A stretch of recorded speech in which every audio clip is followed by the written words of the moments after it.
Écosystème Radio. Triple A. Bonjour à tous et bienvenue sur Triple A. Triple A pourquoi ? Parce que 3 animateurs, 3 avis, 3 activités. C'est parti, ils sont là, on est prêts. Écosystème. Ravi d'être avec vous et très bien entouré par 3 consultants, 2 consultants, une business manager, 3 consultants au final. Alors c'est pas leur emploi habituel, ils ont accepté de prendre le micro, de préparer une chronique, ils vont nous parler de leur passion, de leur avis sur des activités. D'abord je commence par présenter Clémence Adria. Bonjour Clémence. Bonjour à tous, bonjour David. Bonjour, tu es business manager chez Arguin. Tout à fait. On va commencer par toi, mais d'ailleurs je présente aussi tes collègues, également Adrien Baird de Altea. Salut David. Bienvenue, et Arnaud Vesmer, consultant Axel. Bonjour David. Alors bonjour, on va commencer Clémence par toi parce que tu vas nous présenter du coup 3 on va dire place to be, 3 ouais. Place to be, c'est ça hein? Ouais, à Paris, tout à 3 fait. place to be, Où on peut sortir et tu vas nous expliquer comment où emmener nos clients par exemple, où emmener nos collègues, nos familles, et on va commencer avec un resto où tu peux aller signer un contrat tranquille avec un effet waouh. Effet waouh, c'est le Brac. Situé vers Porte de la Muette. En fait, c'est un hôtel tout récemment rénové, il y a 1 an et demi à peu près. En fait, vous avez le restaurant au rez-de-chaussée. Ouais. Donc, c'est une cuisine un petit peu méditerranéenne, faite par un chef algérien qui revisite ses plats, qui nous fait partager sa culture. C'est tendance, c'est sympa, c'est feutré. On peut discuter, on peut y aller en famille, avec vos collègues, avec vos clients, avec vos amis. Tout est propice à l'échange. Au premier étage, vous avez une terrasse. Vraiment propice aux afterwork pour le coup, avec une musique un peu plus élevée mais toujours très calme. D'accord. Et pour les plus gourmands, on peut déguster des snacks asiatiques. Ok. Niveau addition, ça s'appelle le braque, c'est ça? Niveau addition, c'est un braquage? J'ai une blague. Ah, c'est pas mal, hein. T'aimes bien. Ouais, T'aimes bien. Non, ça va. Et le must, c'est le toit terrasse. Le toit terrasse, un peu ambiance champêtre, puisqu'au final, on y trouve un potager, un poulailler. Oula, il y a tout là. Ouais, on est sur un chef algérien avec une ambiance champêtre, avec des snacks asiatiques. The place to be, je t'ai ok, prévenu. très bien. Ça marche. Vous aurez toutes les infos sur le SharePoint d'écosystème. Toutes les infos. Et si vous voulez terminer? Non, tu peux voir le coucher de soleil, la Tour Eiffel. Oh, bucolique. Très romantique. Bucolique en même temps. J'adore. Allez, on va continuer avec un resto où si t'aimes dîner avec un bon bouquin dans une ambiance feutrée, c'est pas la peine d'y aller. Non, pas du tout. Ça s'appelle le Balagan dans le 1er arrondissement de Paris, où c'est très très ambiance. Là encore, un petit peu exotique. Ce sont 2 chefs israéliens qui animent cette cuisine. Où là encore, des plats colorés, des plats dynamiques, énergiques, savoureux. Vous allez passer un excellent moment en très très bonne compagnie. Et Balagan, ça veut dire bordel, c'est ça? Ouais, ça veut dire un bordel. Mais okay. j'osais pas le dire. Ben voilà, j'ose. Et le dernier resto, c'est un resto où t'es sûr d'entendre de la flûte de Pan. Voilà. Petite ambiance comme ça là. Tout à fait. Là, c'est plus ambiance péruvienne. Voilà, c'est ça. On passe de l'autre côté, effectivement. C'est le Manco. Plat péruvien, ceviche pour mesdames, paraît-il, hein David? Ouais. Et bah oui, j'adore ça. Ouais. Merci. Là encore, très sympa, feutré. Vous pouvez y aller avec tout type de public, je dirais, amis, famille, collègues, qu'importe. Et par contre, le petit plus, c'est qu'à partir du jeudi soir, ça se transforme en Manco Loco. Ah. Et ouais. Ah, et qu'est-ce qui se passe au Manco Loco? Du coup, grosse boîte de nuit du jeudi au dimanche soir. Donc on est jeudi, on peut y aller ce soir, tous ensemble. Bah ouais, très bonne idée. Vas-y, allez, on est parti. Merci Clémence. Avec plaisir. Un petit mot juste sur Arguin, qu'est-ce qu'on fait chez Arguin? Arguin, cabinet de conseil, cabinet de conseil spécialisé en management de projet. Ouais. Très belle équipe, 60 talents au sein de ce cabinet. Une très bonne dynamique et vraiment un esprit d'équipe. Un esprit de famille. T'adores. Ok. Corporate à mort. Super. Non, c'est pour de vrai. Merci Clémence. On continue avec toi Adrien. Yes. Altea, qu'est-ce qu'on fait chez Altea? Alors on accompagne les clients dans leur transformation et dans l'optimisation des processus métiers. Donc que ce soit aussi bien sur les ressources humaines, sur la finance, sur supply chain ou sur les achats. Ok. Et toi ta passion c'est l'histoire. L'histoire, ouais exactement. Ouais. D'où ça vient cette passion? C'est mon père. D'accord, Papa Bear. C'est ça exactement, je l'ai côtoyé et en faisant, voilà, j'ai appris quelques anecdotes. T'as une voix, moi, Adrien. Alors attends, c'est le Barry White de Altea. J'ai pensé à faire de la musique, mais j'ai arrêté rapidement. Ouais, d'accord, faut mieux. Ok. Et on va continuer. Alors, tu vas nous expliquer 3 fun facts historiques. Ouais, alors des anecdotes, voilà. Donc, pour briller devant la cafette pour nos clients, par exemple, on brille. Exactement. Et la première, c'est la grosse blague des Anglais à l'armée allemande pendant la guerre 39-45. Yes, alors en fait, les Allemands s'attendaient à avoir un débarquement des Alliés. Donc en fait, les Allemands savaient pas forcément où positionner leur armée, donc ils se sont positionnés dans le Nord-Pas-de-Calais, en Scandinavie, et en fait, les Anglais ont fait une supercherie, ont organisé des camps virtuels et ils ont construit des chars gonflables pour faire croire aux Allemands qu'ils allaient débarquer dans le Nord-Pas-de-Calais. Ça a marché du coup. Et ben en fait, ouais, carrément, c'est qu'en fait les Allemands, la 15e armée, donc s'est positionnée au plus proche des côtes anglaises, donc dans le nord de la France. Et en fait, le débarquement s'est produit donc le 6 juin 1944. Évidemment, en Normandie. comme chacun sait. Voilà, si vous connaissez le film de Steven Spielberg, Il faut sauver le Star Ryan, voilà. Donc pour le coup, en fait, l'armée allemande était mobilisée dans le nord, et en fait, ce mouvement de troupes a fait qu'en fait, ils ont sauvé pas mal de vies, les Alliés, en débarquant en Normandie. Comme donc, quoi, ça, c'est supercherie. une bonne blague, hein, parfois, ça peut sauver des vies. Exactement. Ah, voilà, super. Merci beaucoup. On continue avec un monument majeur qui a été complètement oublié à Paris. Oui, alors c'est l'obélisque de la place de la Concorde. Donc en fait en 1830, le vice-roi d'Égypte, dans le signe d'une bonne entente avec la France, a envoyé 2 obélisques du temple de Luxor. Deux exactement. Donc, pour la petite anecdote, François Mitterrand, dans son 2e septennat, je crois, que tu imites très bien. Pas aujourd'hui. D'accord. Et donc a renvoyé un des obélisques donc à l'Égypte entre temps. Et en fait, il faut savoir, c'est que l'obélisque qui se situe sur la place de la Concorde, en fait, c'est un énorme cadran solaire. En fait, si vous vous baladez autour de la place de la Concorde, vous pouvez voir des marqueurs, donc des chiffres romains.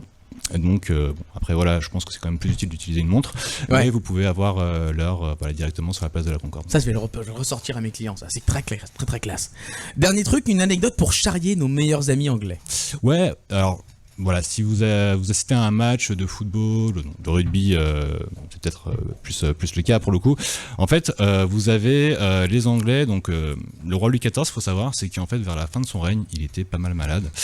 Et une des opérations médicales qu'il a fait vers la fin de son règne s'est bien passée. Donc sa favorite, Madame de Maintenon, a organisé une soirée, une fête à la cour donc du Roi Soleil pour justement fêter l'occasion. Et lors de cette soirée, vous aviez un Anglais qui assistait donc à cette soirée. Madame de Maintenon était une grande poétesse, donc en fait elle a écrit des vers, des paroles, et elle a demandé à son ami compositeur Lully de créer la musique. Donc en fait, l'anglais qui était à cette soirée a trouvé donc la musique assez intéressante, et en revenant en Angleterre, en fait, justement, il a fait jouer cet air à la cour de Mary Stuart, si je me souviens bien. Je confirme. Et en 1688, officiellement, l'hymne donc anglais, donc God Save the Queen, en fait, a été en fait un ajustement de l'air qui avait été joué lors de cette soirée. Ils ont fait une reprise. 14. Exactement. Les coquins. Voilà. Donc, donc l'hymne anglais vient de France, qu'on se le dise. À des racines françaises en tout cas. Bravo, merci Adrien. On peut l'applaudir parce que là, pour le coup, on a 3 trucs sympas. Et on va terminer avec Arnaud Vesmer. Salut Arnaud. Salut David. Cabinet Axel. Tout à fait. Qu'est-ce qu'on y fait Axel, c'est une vingtaine de talents, est parti dans 3 domaines d'expertise. Donc il y a la gestion des risques financiers, l'architecture des systèmes d'information et aussi la transformation digitale. Ça tombe bien, je suis en risque financier tous les fins de mois. Donc, tu vas m'expliquer 2-3 trucs. Non, on va pouvoir te conseiller. Tu vas pouvoir me conseiller. Arnaud, toi, tu vas nous expliquer, tu vas nous donner 3 bons plans pour aller décompresser le soir. Tranquille, c'est ça, on a beaucoup travaillé. Voilà, on a tous besoin. Et on va commencer par quoi, Arnaud ? Alors on va commencer par un jeu de société dans le thème de l'actualité. Ça s'appelle Pandémique. Donc c'est un petit clin d'œil au virus que... Ouais, moi je voulais pas sombrer dans le truc du coronavirus, bah merci. Bah voilà, moi j'apporte le sujet. Donc Pandémique, comme son nom l'indique, donc c'est un jeu de société qui permet donc où on va combattre des maladies. Donc c'est un jeu coopératif, que c'est un jeu coopératif, en fait tous les joueurs vont jouer ensemble contre le jeu. D'accord.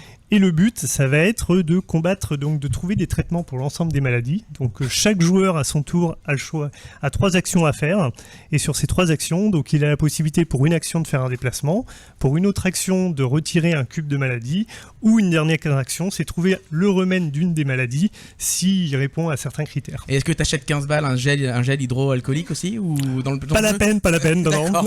Par contre, ce qui est vraiment intéressant, c'est comme c'est un jeu coopératif, il y a vraiment une stratégie qui est élaborée avec toute l'équipe. Tous ensemble, voilà, c'est réfléchir à quelles sont les meilleures actions pour pouvoir gagner au final. On joue avec ses enfants avec ça ?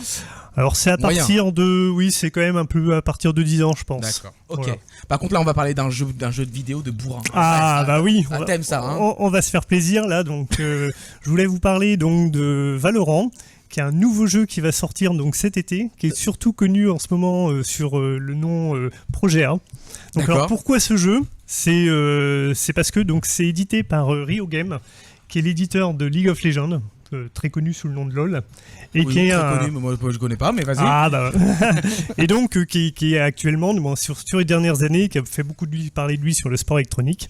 Et là, ce jeu est là pour concurrencer un autre grand jeu du sport électronique qui est Counter-Strike. Oui. Donc c'est un jeu de tir à la première personne où on va être en équipe 5 contre 5 et c'est le premier jeu en fait qui va vraiment concurrencer Counter-Strike. Donc c'est pour ça on l'attend avec plaisir. Donc, et en plus, je l'attends, voilà, et c'est un free-to-play. Donc raison de plus pour Rudy qui sort de pouvoir le télécharger pour essayer d'y jouer. Écoute, si c'est un free-to-play, il faut y aller. Hein. Voilà. Play, hein. C'est une excellente raison. Voilà, on termine avec une série qui va nous scotcher. C'est ce que tu nous as promis en tout cas. Voilà. C'est quoi? Alors c'est Altered Carbon. Donc en fait c'est l'homme le plus riche qui s'est fait assassiner juste avant sa sauvegarde. Donc en fait il a perdu D'accord, là, toute une journée. Tu spoil pas là. Je spoil pas, c'est Ah, le début, c'est ok, le tout début d'accord. donc, de la saison. Donc, Ok. Et il engage quelqu'un pour enquêter sur ce qui s'est passé. Ok, Voilà. nickel. Une série pour nous scotcher, un jeu de bourrin Tout à fait. et un jeu de société. Merci Arnaud du cabinet Axel, on peut De rien. l'applaudir. Et avant de se quitter, on va les faire jouer et après on pourra se quitter, mais on va les faire jouer tous les trois, vous allez voir. Ah. On va les faire, on va bien s'amuser. Écosystème. Alors pour terminer cette série de podcasts, on va vous faire jouer tous les trois. Alors c'est un jeu continu qu'on va faire sur toute l'année. On va vous adresser des points que vous allez rapporter pour votre cabinet. Et à la fin de l'année, on verra quel est le cabinet qui a le plus de culture générale. C'est facile, il y a 3 questions, d'accord. Et on va poser des questions qui sont dans l'actualité avec Alan Allman, hein, forcément. La première question, je me suis inspiré parce qu'il y a on a été premier Happy at Work dans le Grand Ouest. Hein, c'est ça, C'est on a ça, fait ça. exactement. Donc on va poser une question Bretagne. C'est l'homme disant, je m'en irai, j'entends le renard chanter. Alors attention, vous avez vos petits buzzers là, vous avez choisi ouais. vos petits thèmes là, donc vous faites vos petits buzzers suis prêt. devant le micro, voilà. Voilà, toi t'es quoi? Toi t'es un petit Moi, je suis canard Magic toi? Blast. Non, moi je suis le sirène. T'es la sirène, d'accord, c'est pas anxiogène du tout non plus, ça c'est bien, super. Et toi, moi je suis une ambulance, super, waouh. Ok, pendant que tu cherches, tant pis, hein, on va poser la première question. Combien y a-t-il? C'est la question. Non, pardon. Combien y a-t-il de bandes noires sur le drapeau breton? Pierre Maël, t'es où? Ah, il faut buzzer, hein. Combien Voilà. Oula. Combien? Alors attention. Des bandes noires. Alors on tente quelque chose? J'ai dit moi. J'essaye de faire le lion. Je peux jouer du coup? Vas-y. 13, Non. 8. Non. 5. 10. 5. Oui, c'est une bonne réponse. Bravo, on peut la dire. Ça fait un point.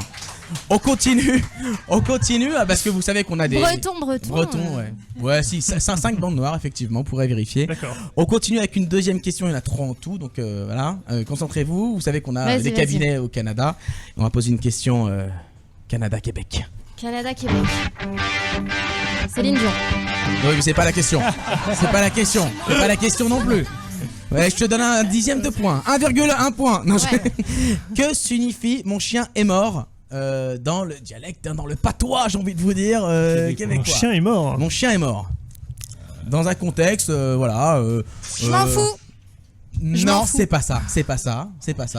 Bravo pour le business. Non, c'est pas ça. C'est par exemple, je pourrais dire une phrase qui. Vas-y, tu veux te tenter un truc? Il fait moche aujourd'hui. Non. Mon chien est mort, t'as dit? Mon chien est mort. Mon chien est mort. Je devais aller au cinéma, mais mon chien est mort. Bah, c'est annulé. Oui, c'est annulé, bravo, mon plan, oui, voilà, ça fait 2 points. Elle est formidable. Mon plan est tombé à l'eau, effectivement. Voilà. Mon plan est tombé à l'eau. Effectivement. Et donc 2 points pour le cabinet Arguin. Vous êtes vraiment nuls, hein, messieurs. Ah bah, Hein, non, mais vraiment, pas de vraiment culture nuls. on laisse gagner les jeux du modèle. C'est ça, c'est bah tout. voyons, Ouais, bah et voyons. un. On est galant. Mais c'est ça, Ouais, t'es c'est galant. ça, Mais oui, ouais. t'as raison. Dernière question. Alors on est, alors moi c'est Oui Plus qui m'a inspiré cette question-là. Oui Plus qui dit Oui Plus dit Sud de la France, dit Monaco. Ah, ça donc me je va, vais ça me poser va. une question Stéphanie de Monaco. Stéphanie. C'est bien.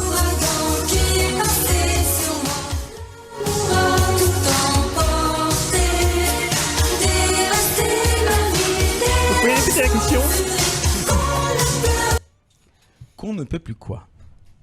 Arrêtez. Oui, c'est une bonne réponse. Voilà. Alors, Il a pas pesé. il a pas posé. Excusez-moi. Et alors je rajoute 5 points si tu la chantes. J'ai un problème de voix. Vas-y, Barry White. Comme un ouragan qui. Non, il la connaît pas. Non, je valide pas. Désolé, je valide pas. Ah ouais, non. Ok, T'as essayé, mais allez, 5 points. je te mets un point. On a ok, un j'aurais point tenté, pour Adrien, j'aurais 2 tenté, points pour j'aurais Clément, tenté. c'est 0 pour Axel, mais c'est pas grave. Vous pourrez continuer, on va noter ces points et les mois prochains. Voilà, 3 questions, voilà pour 3 champions. On peut les remercier pour l'intervention, c'est courageux et ils ont fait une fort belle impression. Bravo à vous 3, merci d'être intervenus.